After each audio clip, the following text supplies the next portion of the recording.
Imagine a place on Earth where time has stopped, where the modern world, its satellites, smartphones, borders, religions, wars, and internet, simply does not exist.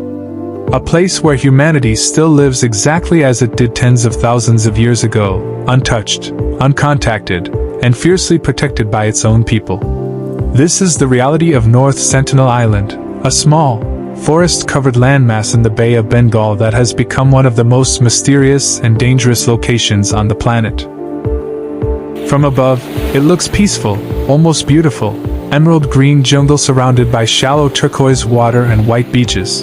But that beauty hides a truth so extreme that even governments, scientists, missionaries, and adventurers are forbidden to step foot here. Not because of laws alone, but because survival itself is not guaranteed for anyone who tries. This island is home to the Sentinelese, one of the last uncontacted tribes in the world. No one knows exactly how many of them live there. Estimates range from a few dozen to a few hundred, but even that is guesswork. They have no written language, no known agriculture, no metal tools, no recorded religion, and no contact with modern civilization. What we do know is based entirely on brief, distant observations, taken from helicopters, boats, or satellite images. Because no outsider has ever been allowed to live among them, study them closely, or understand them fully. And the reason for that is simple and terrifying. They attack all intruders on sight. When outsiders approach the island, arrows fly. Spears are raised. Warnings are not given in words, only in action. The Sentinelese do not negotiate. They do not welcome. They do not hesitate. To them, every outsider is a threat, and history has taught them that this belief keeps them alive. This reaction is not savagery, as old colonial narratives once claimed. It is survival. For tens of thousands of years, their isolation has been their shield, and breaking that isolation could.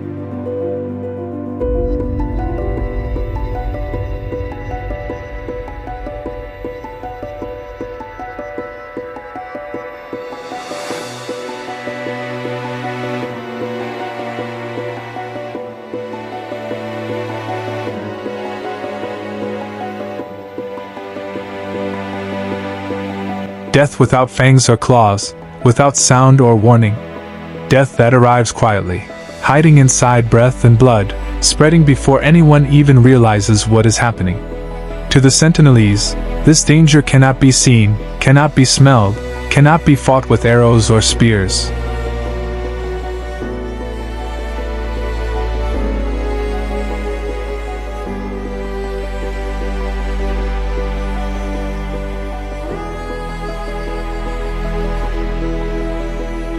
It is the kind of enemy that history has shown to be the most lethal of all. Long before words like virus or bacteria existed, entire indigenous populations across the world vanished after first contact with outsiders. Not because they were weak, but because their bodies had never learned to fight the diseases the rest of humanity carries every day. For the Sentinelese, this risk is not theoretical. It is real, immediate, and irreversible. One sick visitor could unknowingly trigger a chain of infections that would tear through their community, leaving no survivors to even remember what went wrong. This is why their rejection of the outside world is absolute. It is not fear in the way modern humans understand fear. It is wisdom shaped by experience passed down through generations. Somewhere in their collective memory, there is an understanding that outsiders bring sickness, chaos, and death.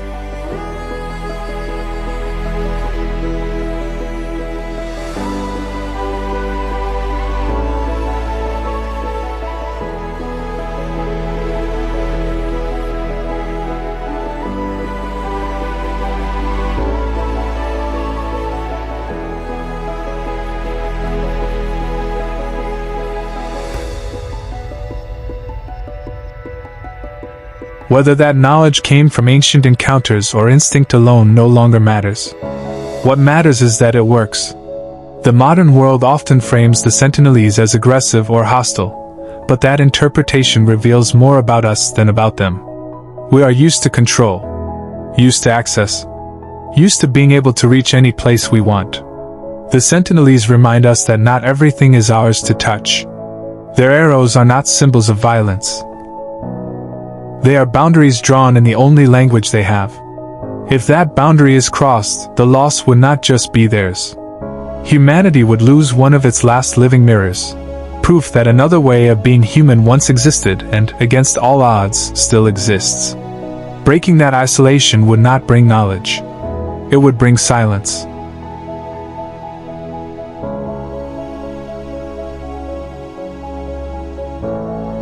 Could mean extinction, not through violence, but through something far more silent and unstoppable. A single breath, a single touch, a single virus carried unknowingly by an outsider could erase an entire people who have survived for tens of thousands of years. Their immune systems have never faced influenza, measles, or even the common cold as the modern world knows it. What feels harmless to us could move through their community like fire through dry forest. This is why isolation is not just a choice for the Sentinelese, it is their last line of defense. For them, the jungle is not wilderness, it is home, memory, and protection.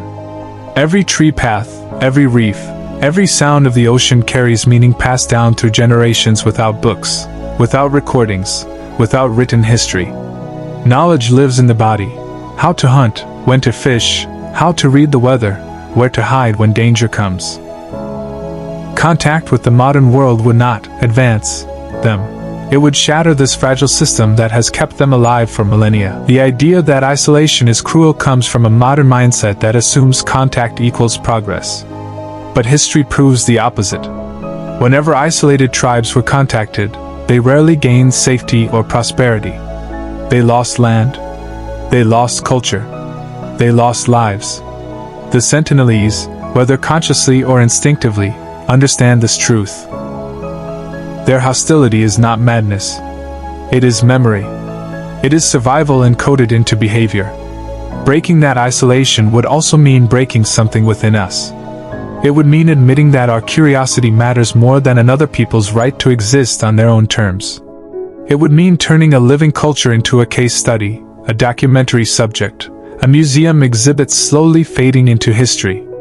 The Sentinelese are not unaware of danger, they define it differently. To them, danger wears clothes, arrives by boat, speaks unfamiliar sounds, and carries invisible death.